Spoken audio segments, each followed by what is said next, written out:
Greetings, ladies and gentlemen, and welcome to today's edition of RE357, where I take old stories I've narrated and update them to modern audio standards. This particular story is called Do Not Punch the Human, written by daeomec. We should punch it, said a goblin to his friend. Both were crouched over a crumpled form of a human. Oh, you know, the biggish bluish goblin frowned. She stood a little further back, but she still craned her head to stare. Oh, if we get us angry. Well, we won't know until we punch it. No, you shouldn't punch it, groaned a deep foreign voice. The human sat up and blinked, looked around. Apparently, it wasn't as crumpled as it first seemed. It's awake.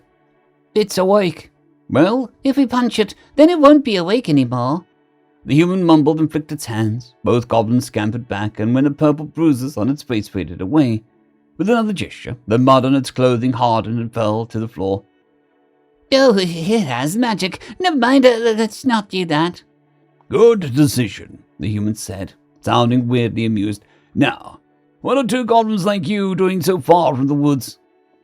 What are you doing here? Grumbled the greener goblin. His friend, however, was more forthcoming. I'm here 'cause my mum died, and none of my family wanted me since I'm a half-blue. And there's an evil forest spirit that took over, but it's mostly 'cause of the first one. After a loudly whispered conversation, the other goblin finally answered. My whole family is dead. No one wanted me either. Probably 'cause anyone who wanted me is dead. The human stood up and brushed off the remaining pieces of dried mud. I'm sorry for your loss. Don't worry, he said cheerfully. I'll probably see him again. They were raised from the dead for a necromancer's hold. Well, I see. The human blinked. Do you have names? I'm Blue, the blue one said. I'm Orphan, said the orphan. What about you? I'm Darren. Nice to meet you. Orphan frowned. So you're daring. You don't look very daring. No. Darren, not... Yeah, that's what I said. Daring. The human sighed. Okay, sure. Anyway, you were saying something about an evil forest spirit. Daring scratched his chin, probably because there was still mud on it. That makes sense, actually. It explains why there have been more attacks in the border towns. Yeah, the evil spirit don't like humans. I don't like goblins either. Since we're too much like humans, even if we were better looking, our drive for kicking us out would make it happy. Blue gave a decisive nod. The spirit's surprising everyone, you know. Oh, now not taking over the forest part, we get a new overlord every week. It's surprising that evil spirits last more than a week, finished Orphan. It's been causing lots of problems, and I can't punch any of them. Daring pulled out a ticking metal thing. After putting it open and staring at it, the human shrugged and put it back in his pocket. Why not? The human mumbled. Well, it said louder this time, you can't really punch evil spirits with bare fists, but you can do it with magic. Why don't you punch the spirit yourself? Asked Orphan, as he stared at the leaf, expecting it to burst into flame. Well, that was the purpose of the exercise, but it wasn't working for him. Why do you gotta teach us how to do it? I can't always be in the forest to do it. What are you going to do when I leave and you get a new overlord? Orphan glared harder at the leaf. Suffer as usual? Blue, on the other hand, was gleefully chucking burning leaves at her friend. Goblins were fireproof, of course, so Orphan just brushed them off with ill-concealed jealousy and annoyance. Daring, who was apparently male, though he had no tusks, gave a short sigh. Well, if you learn how to punch things with magic, then you can do it instead of just suffering. Yeah, but this magic thing isn't really working for me, Orphan growled. I think it's great. Blue grabbed a pile of dead leaves by her feet, and with a deep breath caused the entire pile to burst into flames. Whoa! With a wave of his hand, Daring caused the fire to disappear. Let's not set the whole forest on fire. All right? I thought that was the point of this. No, it's not. The human stomped on the burning pile of leaves to kill the remaining embers. Actually, it's the exact opposite. The point is to save the forest, not burn it to the ground. But I can't burn a leaf. Orphan punched the nearby tree trunk and gnashed his teeth. I can't save nothing like this. Well, said Daring, tilting his head, fire magic is supposed to be the easiest to learn, but maybe it's just not your thing. You don't have the time or technology to figure out if you have an aptitude or something else, so... He pulled a knife from his pack. The hilt was grey and dull, but the blade rippled oddly. Why don't you use this for now? Be careful, though. It is enchanted. Orphan looked at it with wide-eyed awe. Metal, he whispered. Orphan ran a finger reverently across the flat blade. Magic metal. He looked up and stared at the human. Why are you doing this? Why are you helping us and, Giving us magic on battle, Blue finished. She rubbed her small, gnarled hands together as she gazed enviously at the knife. I didn't ask before because I thought you were joking. Or, I don't know, you killed us if we'd asked. But you didn't do that yet, so that's not what you want. So what do you want? Daring shrugged. I told you. I want to help stop the evil forest spirit. But why do you want to do that? Orphan narrowed his eyes. Most humans just hate goblins and other forest creatures. You could just left us alone. As I said, they're attacking human border towns too, he said mildly. Maybe I want to stop that from happening. Yeah, well then you would have just punched the spirit yourself. But you're not. You're helping us, Blue said with a huff. Daring laughed and shook his head. You're both pretty smart, you know. Not true, and you don't answer the question. I'm being honest, he said. I just wanted to help, and I could tell that you two had a potential. I don't want it to go to waste. But what if we use the knife and magic to do whatever? Asked Orphan. Like killing humans and taking their stuff. Daring gave a slow, wide smile. The air grew colder, and his shadow grew to cover them both. If you did, I would stop you, and you'd never do it again. The light and warmth returned to the clearing. But I don't think you will. You had the chance to kill me when I was unconscious, but you didn't. You both have been picked on before, and neither of you liked it. I don't think that you'll do it to others. I have faith in you both. He crouched down to their eye level and smiled, this time genuinely. I know you two will do the right thing. The two goblins exchanged a long look. No one's ever said that about us, murmured Blue, voice quavering. Orphan roughly rubbed his eyes and sniffed. So, he said gruffly, how's this knife enchanted? Daring cleared his throat. Kinetic magic. What? Orphan peered at the knife. That don't sound very impressive. My magic fire is probably better. Ha! Crowed Blue. What's kinetic magic anyways? Sounds stupid. Orphan glowered at her. Hey, you take that. Try stabbing that tree you'd punched earlier, said Daring, cutting him off. Okay. With a grunt, Orphan stabbed the bark. The tree trunk exploded outward, scattering wood chips and leaving a gaping hole through the middle of the tree. The goblin stared, speechless. And that is what kinetic magic is. Daring clapped his hands together and startled our two out of their stupor. We're almost there, I think. We just need a little more practice. I think we'll be ready to take on that evil spirit and get rid of her for good. Now, let's get back to work. The rogue nature spirit sat upon a wooden throne, using her vines as whips to subjugate a variety of forest creatures. In particular, a tribe of goblins faced the worst treatment as they were buried under the veritable pyre of growing foliage. The spirit's laugh was piercing as she shifted forms, turning from an eagle to a giant ant. She exuded enough pure magic that it condensed around her in a harsh green light. We're gonna die, Blue said, pressing her hands against her drooping ears. I figured it out, hissed Orphan. You're using us as bait. Oh, you want to have us die so you don't got to do anything. Relax. The human looked at them both, seemingly at ease despite the terrifying, literal force of nature. I promise, I won't let anything happen to you. We'll be fine.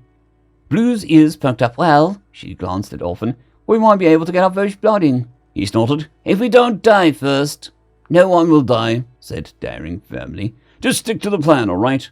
Got it, Blue chirped. Orphan huffed and crossed his arms, but after a moment he nodded. Good. Now on the count of 3. 1, 2, 3. Blue grabbed a branch from a pile of flammable vegetation, set it on fire and threw it at the spirit.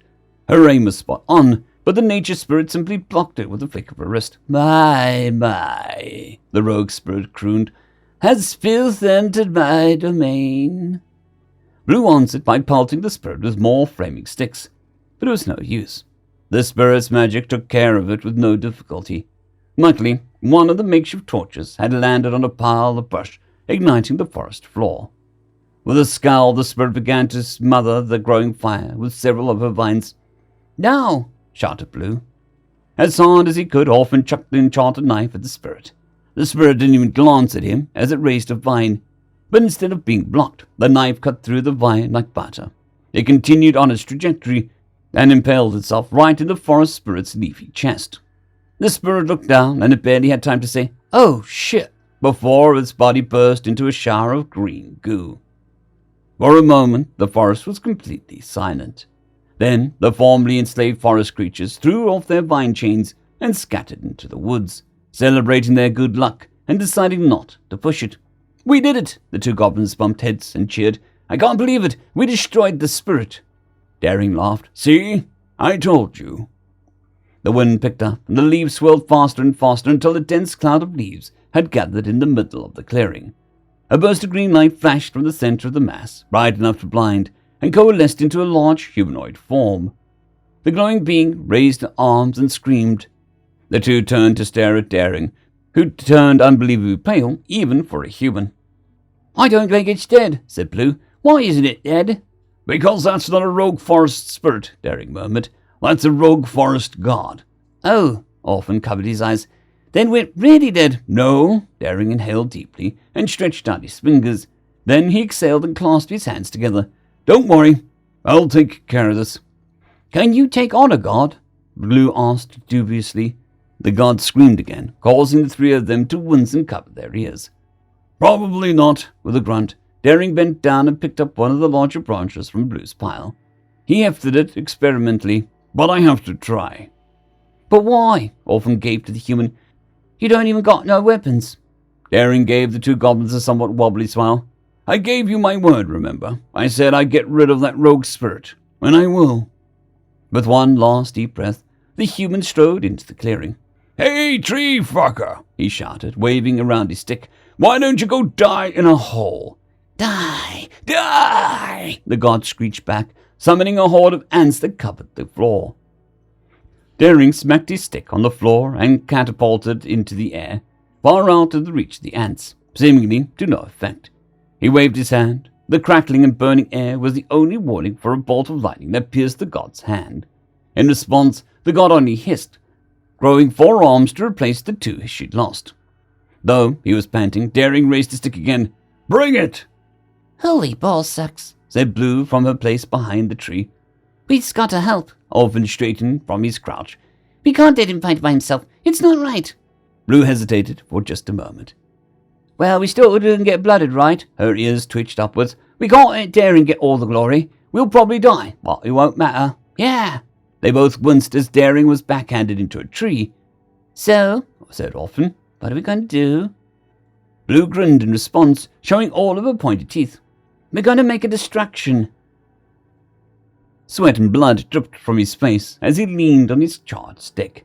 Daring's breath was wet and raspy as he clutched at his face.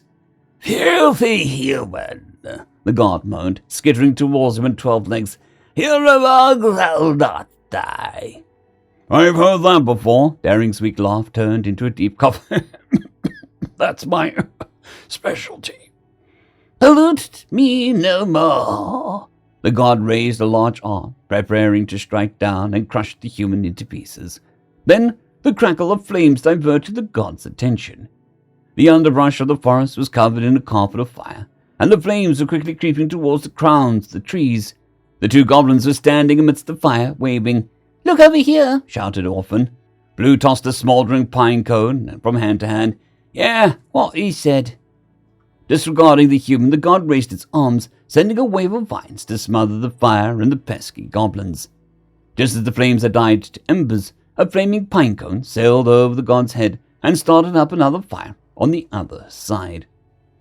The god turned, raising his arms again, and came face to face with Daring. The human gathered every last bit of magic he had into his hand, drew back and punched the god in its face. The resulting shockwave toppled burned trees, knocked down 2 spectating goblins, and generally made a mess of the place. Daring, however, stayed standing. His hand shook as he tried to contain the dispersing magical energies. He slowly spread apart his hands, releasing the energy bit by bit, until it was a more manageable orb. "You're all right, Daring," said Blue, rubbing her ears as she picked herself off the ground. She kicked off the log covering Orphan and helped him up. "No," Daring wheezed, and the orb began to wobble. "I have to do something about the rest of this magic, but I don't have enough energy left to get rid of it slowly." Why don't you eat it? Piped up Orphan. That's what I do when I gotta get rid of something. The human blinked. You know what? Fuck it. He paused to wheeze again. Eat it. I'm gonna eat it, he began to murmur and pray. Sweet, heavenly. Daring, Orphan interrupted. You just killed the god. I don't know if it's a good idea to do any prayers, especially since you're going to eat the rest of it. The human gazed at the orb. Good point. After taking one last deep breath, Daring shoved the magic into his face. The two goblins stared at the glowing, albeit unconscious human. Do you think punching him will wake him up? Asked Orphan. Daring began to groan and sit up. He rubbed his eyes and looked around befuddled. No, but I think threatening it works pretty well. Blue poked the human. Hey, is your stomach okay after eating the god? I'm alive, he said breathlessly. Yeah, and that's usually a good sign, Orphan said. You're shiny, though, and your hand is green. Does that usually happen to humans? Daring steadied his hand, and the glow began to fade. The shimmering green patina covering his arm, however, did not. No, Daring continued staring at his hand, more specifically, his right hand. I think I should see a healer. Oh well, Blue shrugged. I'm sure we'll figure it out soon. The human looked up at that. We? Yeah, snorted Orphan with a flick of his ears. We're coming with you. Daring glanced between the two of them, becoming more and more confused. But why? The rogue forest god is dead, and the forest is safe for you two. The forest is never safe, said Orphan, and I've been meaning to leave the forest so that I can look for my undead parents. No one likes us anyway, Blue added. We'd rather go with you.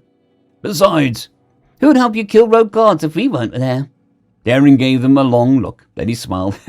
Why the hell not? I warn you, though, this is a pretty normal day for me. If you want an easy life, you probably shouldn't come along. The two goblins grinned back. We wouldn't want it any other way. Well, Orphan added, I wanted a different way, but I'll manage. Works for me. Daring laughed and stood up, brushing the god's guts off his ruined clothing. In that case, good luck to us all. I have a feeling we're going to need it. End of story. I'd greatly like to thank our Tier 5 channel members, Caspar Arnholtz, John Creighton, Manatharia, 050, Dragzoon WRE, and Elijah Silvercross. Thank you very much.